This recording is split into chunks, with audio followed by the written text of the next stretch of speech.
Salut à tous, je suis très heureux de vous retrouver encore sur la Wellness House TV pour continuer notre formation gratuite intitulée « Tout savoir sur les aliments et les nutriments ». Dans la première partie de notre thématique, nous avons énuméré tous les nutriments contenus dans les aliments que nous consommons au quotidien. Nous avons cité les glucides, les lipides, les protéines, les vitamines, les sels minéraux et l'eau. Et dans notre première partie, nous avons essentiellement passé en revue la première catégorie de nutriments que nous avons nommée les glucides.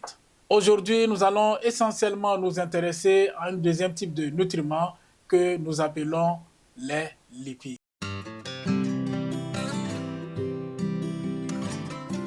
Les lipides, souvent surnommés les graisses, évoquent immédiatement des idées reçues comme la prise de poids, le cholestérol ou même les aliments à éviter. Mais connaissez-vous vraiment leur rôle et leur importance? Loin d'être des ennemis de la balance, les lipides constituent des nutriments essentiels au bon fonctionnement de notre organisme. Ils participent à la construction des cellules, ils fournissent de l'énergie à notre organisme et interviennent dans le transport de certaines vitamines. Pourtant, toutes les graisses ne se valent pas et savoir les distinguer est crucial pour maintenir une bonne santé.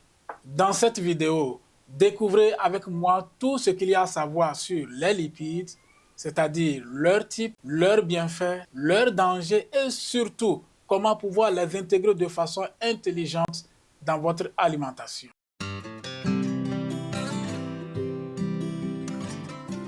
Les lipides regroupent les huiles et les graisses. Chimiquement, ils sont formés de carbone, d'hydrogène et d'oxygène. Les lipides sont insolubles dans l'eau, mais au contraire, ils sont solubles dans certains solvants organiques comme le benzène et le chloroforme. Les lipides laissent une tache translucide sur le papier. La digestion complète des lipides donne des acides gras et du glycérol. Et selon le type d'acide gras, nous allons également distinguer plusieurs types de lipides. Parlons à présent des types de lipides et avant de les énumérer, nous allons préciser que c'est important de pouvoir distinguer les différents types de lipides pour pouvoir faire des choix éclairés et adaptés à vos besoins. Donc naturellement, nous distinguons deux types de lipides, les lipides qui sont formés des acides gras saturés et les lipides qui sont formés d'acides gras insaturés. Les lipides formés d'acides gras saturés sont solides à la température ambiante et ils sont principalement retrouvés dans les produits animaux comme les beurres et la viande rouge. Mais il faut également souligner que nous retrouvons des lipides formés d'acides gras saturés dans des huiles végétales comme l'huile de palme, l'huile de copra et le beurre de karité.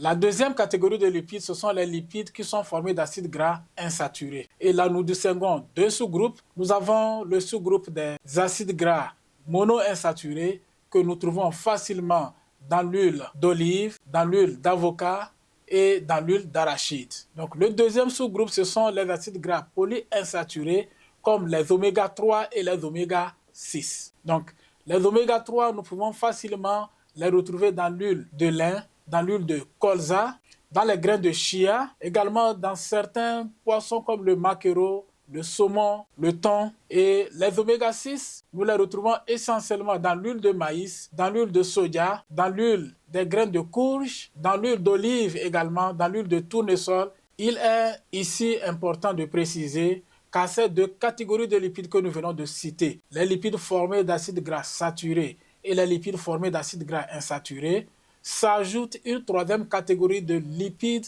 qu'on appelle les lipides formés d'acides gras trans. Donc, lorsque nous parlons d'acides gras trans, nous voulons parler des acides gras qui sont obtenus à partir des processus d'hydrogénation et d'oxydation. Donc, une huile hydrogénée est une huile qui a été transformée de façon industrielle en y ajoutant des atomes d'hydrogène à des acides gras insaturés. Donc, on obtient finalement des acides gras saturés et cela permet de transformer et de solidifier l'huile à température ambiante pour la conserver beaucoup plus longtemps. Nous obtenons également des acides gras trans par oxydation et cela se produit lorsque une huile formée d'acides gras insaturés est chauffée pendant longtemps lors de la friture. Les acides gras trans se retrouvent facilement dans les chips, dans les tartinades, dans les fritures, dans les biscuits et dans certains produits de la boulangerie.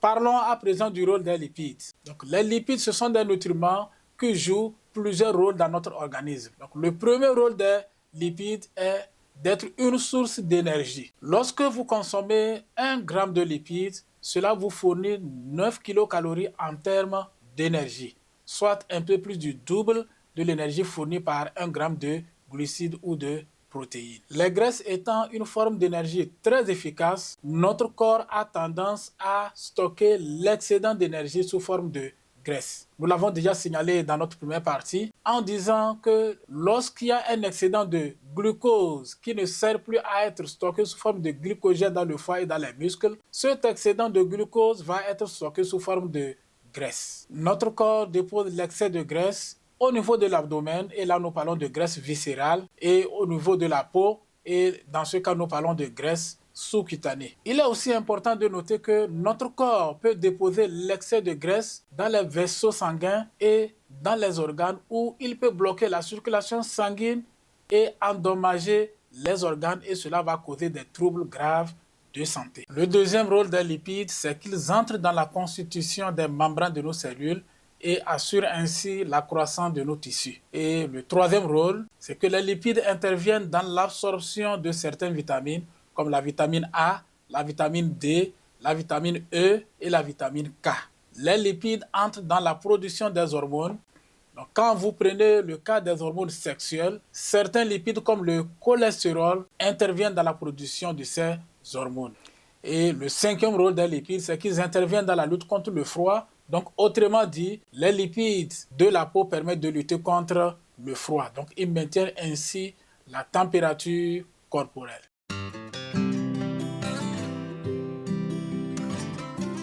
Intéressons-nous maintenant aux différentes sources alimentaires des lipides et nous allons les classifier en 3 catégories. Premièrement, les sources de graisses saines. Ensuite, les graisses qui sont à consommer avec modération et les graisses à limiter complètement dans notre alimentation. Donc, parlant des sources de graisses saines, nous allons vous recommander ici à la Wellness House TV de consommer les huiles végétales comme l'huile de lin, l'huile de colza, l'huile d'olive. Et nous allons également vous encourager à consommer les poissons comme le thon, le saumon, le maquereau, la sardine, qui sont des poissons qui sont riches en oméga 3. Et également, nous allons vous encourager à consommer les fruits à coque comme les amandes, les noix et les noisettes. Également, certaines graines comme les graines de chia, le lin et les graines de tournesol. Les sources de graisse à consommer avec modération sont les produits laitiers gras comme les beurres, les fromages et les crèmes, les viandes grasses et les charcuteries.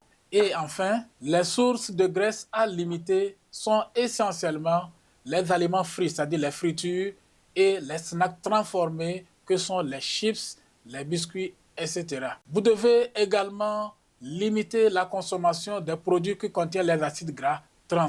Donc, pour les reconnaître, lorsque vous achetez des aliments déjà préparés, ou bien lorsque vous achetez vos huiles, prenez le temps de lire l'étiquette et vous allez voir si ces huiles-là contiennent des acides gras trans ou non.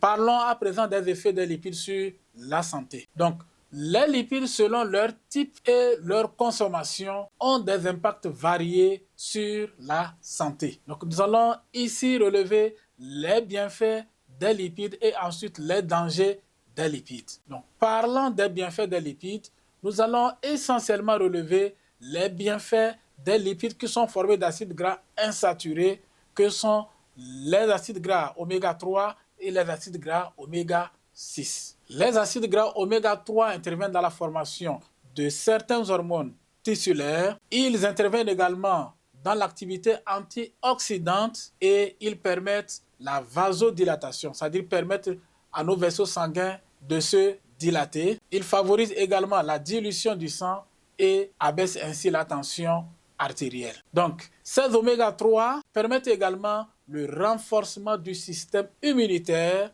et la protection contre les infections. Quant aux acides gras oméga 6, ils ont un effet contraire ou bien antagoniste à celui des oméga 3. Donc, les oméga 6 favorisent la vasoconstriction, c'est-à-dire qu'ils permettent aux vaisseaux sanguins de se resserrer et ils permettent également la coagulation du sang et interviennent ainsi dans la régulation de la tension artérielle et la diminution du taux de cholestérol et également ils interviennent dans le processus de la croissance et de la réparation. Intéressons-nous maintenant aux risques liés aux graisses saturées et trans.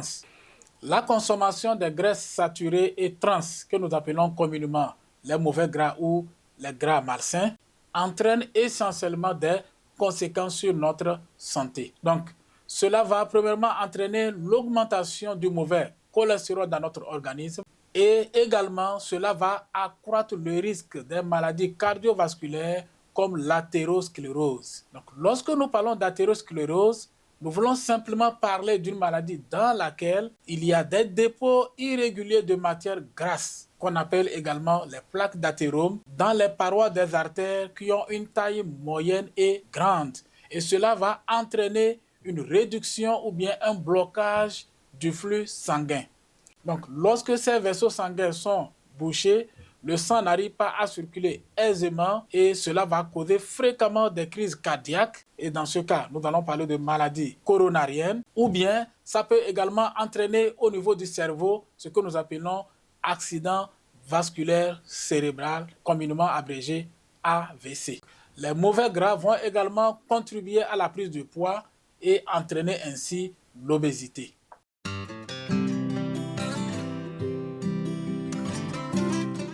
Nous voulons également faire ressortir ici la notion d'équilibre qu'il faut établir entre votre apport en oméga 3 et en oméga 6. Nous avons dit précédemment que les oméga 3 et les oméga 6 régulent les processus dans les vaisseaux sanguins et sont également impliqués dans les processus inflammatoires. Les acides gras oméga 3 dilatent les vaisseaux sanguins et améliorent ainsi la circulation sanguine et inhibe l'inflammation, tandis que les acides gras oméga 6 ont un effet contraire ou antagoniste. Ils rétrécissent les vaisseaux sanguins et favorisent la coagulation du sang et sont pro-inflammatoires, c'est-à-dire qu'ils favorisent l'inflammation. Donc, un excès d'oméga 6 par rapport aux oméga 3 peut favoriser l'inflammation. Il est donc crucial de privilégier les aliments riches en oméga 3 pour rétablir cet équilibre. L'idéal serait d'avoir un rapport oméga 6 oméga 3 de 1 à 1. Donc, les experts suggèrent un rapport oméga 6 à oméga 3 de 5 à 1 au moins afin d'établir un équilibre et donc d'avoir un état de neutralité vis-à-vis de l'inflammation. Mais malheureusement, dans notre alimentation occidentale d'aujourd'hui, nous allons jusqu'à un rapport de 15 oméga 6 contre 1 oméga 3. Ici, à la Wellness House TV, notre objectif est de vous amener à adopter une alimentation consciente au point de pouvoir apporter à votre organisme quotidiennement les éléments dont il a besoin et d'une manière équilibrée. Donc, lorsque nous parlons de cet équilibre entre oméga 6 et oméga 3, nous allons ici vous proposer un tableau dans lequel vous allez retrouver les différents aliments que nous avons l'habitude de consommer avec leur rapport oméga 6 à oméga 3. Donc, vous pouvez le constater facilement sur ce tableau que nous vous proposons que le premier aliment qui contient un rapport qui est vraiment en faveur de oméga 3, nous pouvons citer les conserves de thon sans huile. Donc, dans 100 g de conserves de thon sans huile, nous avons un rapport oméga 6 à oméga 3 de 1 à 20. Donc, lorsque vous prenez 100 g de conserve de thon sans huile, vous avez une proportion de 1 oméga 6 contre 20 oméga 3. Le deuxième aliment est le saumon. Pour 100 g de saumon, vous avez un rapport de 1 oméga 6 contre 12 oméga 3. Pour 100 g d'épinards, vous avez un rapport de 1 oméga 6 contre 5,4 oméga 3. Lorsque vous prenez une cuillère à café d'huile de lin, vous avez un rapport de 1 oméga 6 contre 4 oméga 3.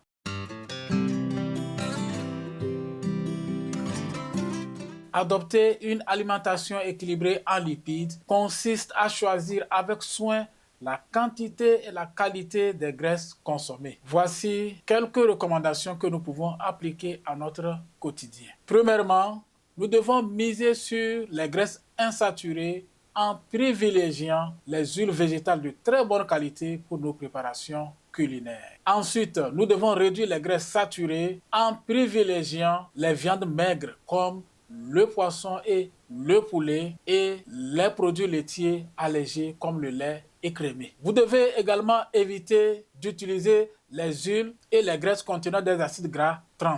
Avant d'acheter un aliment contenant des lipides, prenez soin de lire l'étiquette et rassurez-vous que cet aliment ne contient pas des acides gras trans. Également, vous devez remplacer souvent vos huiles de friture. Si possible, au lieu de faire des fritures, mettez plutôt votre aliment au four. Ici, à la Wellness House TV, nous vous encourageons à manger plus les aliments mis au four que les aliments frits. Vous devez également augmenter votre apport en oméga 3. Comme nous l'avons signalé plus haut, dans notre alimentation d'aujourd'hui, nous consommons plus d'oméga 6 que d'oméga 3. Donc, veillons à augmenter notre apport en oméga 3 en consommant des huiles qui sont riches en oméga 3 comme l'huile de lin, l'huile de colza, en consommant des poissons comme le maquereau, le thon, le saumon, qui sont des poissons riches également en oméga 3.